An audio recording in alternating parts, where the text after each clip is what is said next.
क्या राज्य गठन की मांग इसलिए की गई थी कि यहां पर आने वाली बाहरी कंपनियां अपना फायदा देखें, अपनी मनमानी करें, या फिर कुछ और था?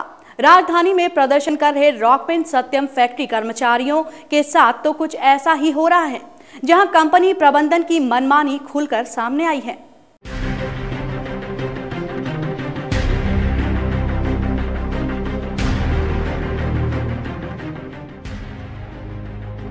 उत्तराखंड को उत्तर प्रदेश से अलग हुए आज 11 साल से ज्यादा का वक्त हो चुका है, लेकिन इन 11 सालों में विकास के नाम पर कुछ खास नजर नहीं आया। प्रदेश में भाजपा और कांग्रेस का ही राज रहा। पहाड़ की जवानी को पहाड़ में रोकने के लिए सिडकुल की स्थापना कराई गई।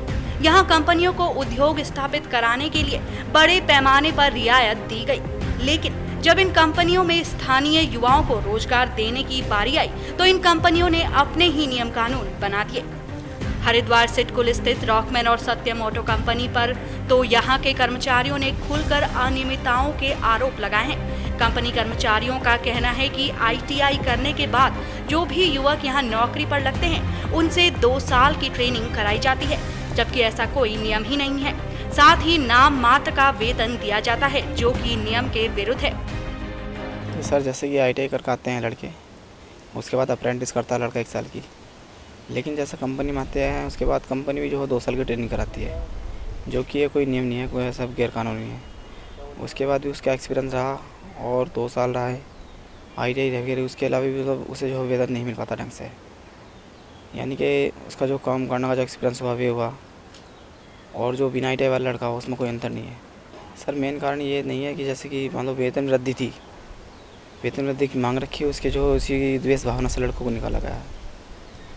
कंपनी जो हमारा मेन मुद्दा वेतन वृद्धि थी उसका कमज़ोर बनाने के लिए लड़कों को निकाला है।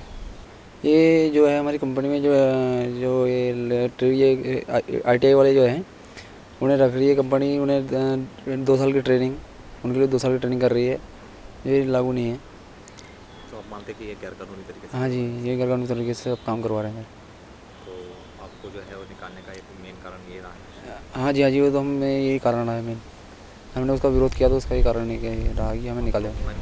हाँ, रॉकमेन कंपनी। तो सुना आपने, कंपनी में काम करने वाले कर्मचारियों ने क्या क्या आरोप लगाए हैं। यह तो महज 2 कंपनियों का मामला है। न जाने कितनी ही कंपनियां प्रदेश में ऐसी होंगी जो यहां के युवाओं के भविष्य के साथ खिलवाड़ कर रही होंगी, लेकिन बड़ी मुश्किल से मिले रोजगार के जाने के डर से कोई इसके खिलाफ आवाज उठाने की हिम्मत नहीं जुटा पाता है। वो तो भला हो रॉकमेन और सत्यम ऑटो के कर्मचारियों का, जिन्होंने आवाज उठाने की हिम्मत दिखाई और ये सच्चाई बाहर आ पाई।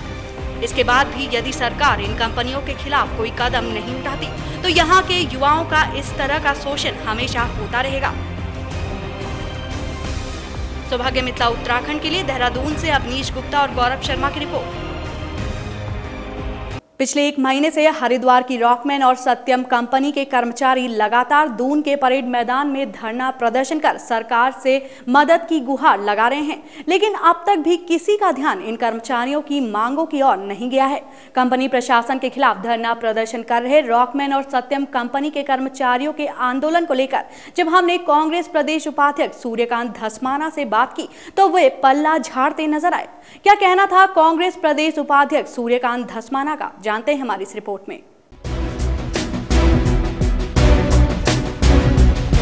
प्रदेश में इन दिनों केंद्र सरकार द्वारा बंद की जा रही जल विद्युत परियोजनाओं को लेकर राजनीति गरमाई हुई है। प्रदेश के मुख्यमंत्री विजय बहुगुणा खुद परियोजनाओं को दोबारा शुरू किए जाने की वकालत करते दिखाई दे रहे हैं, लेकिन सोचने वाली बात यह है कि पिछले 1 महीने से लगातार दून के परेड मैदान में धरना प्रदर्शन और भूख हड़ताल कर रहे रॉकमेन और सत्यम कंपनी के कर्मचारियों की मांगों की ओर अब तक किसी का भी ध्यान नहीं गया है, न ही किसी ने इनकी समस्या और मांगों की ओर ध्यान देने की जहमत उठाई है। लंबे समय से कंपनी प्रशासन के खिलाफ धरना प्रदर्शन कर रहे रॉकमेन और सत्यम कंपनी के कर्मचारियों के आंदोलन को लेकर जब हमने कांग्रेस प्रदेश उपाध्यक्ष सूर्यकांत धस्माना से बात की तो उनका कहना था कि वे प्रदेश के अंदर ऐसा वातावरण नहीं बनाना चाहते कि यहां स्थापित कंपनियां प्रदेश से भाग जाएं। इसलिए कंपनी कर्मचारियों की जो कोई भी मांग जायज होगी, सरकार उस पर जरूर कदम उठाएगी। देखिए, हम प्रदेश के अंदर ऐसा वातावरण बनाना चाहते हैं जिससे कि इंडस्ट्रियां से भागे ना, इंडस्ट्री फ्रेंडली एनवायरनमेंट बनाना चाहते हैं।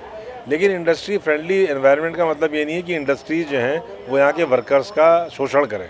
तो उनकी बात सरकार तक पहुँची है, सरकार उसका संज्ञान ले रही है और निश्चित तौर पे जो प्रबंध तंत्र है उससे बातचीत करेंगे और जो उनकी जायज़ मांगे हैं उनको पूरा कराने की कोशिश करेंगे। इसके साथ ही जब हमने कांग्रेस उपाध्यक्ष सूर्यकांत धस्माना से ये सवाल किया कि आखिर क्यों अब तक कंपनी कर्मचारियों की मांगों की ओर सरकार द्वारा कोई कार्रवाई नहीं की गई है, तो उनसे हमें इस सवाल का बड़ा ही अजीब जवाब सुनने को मिला।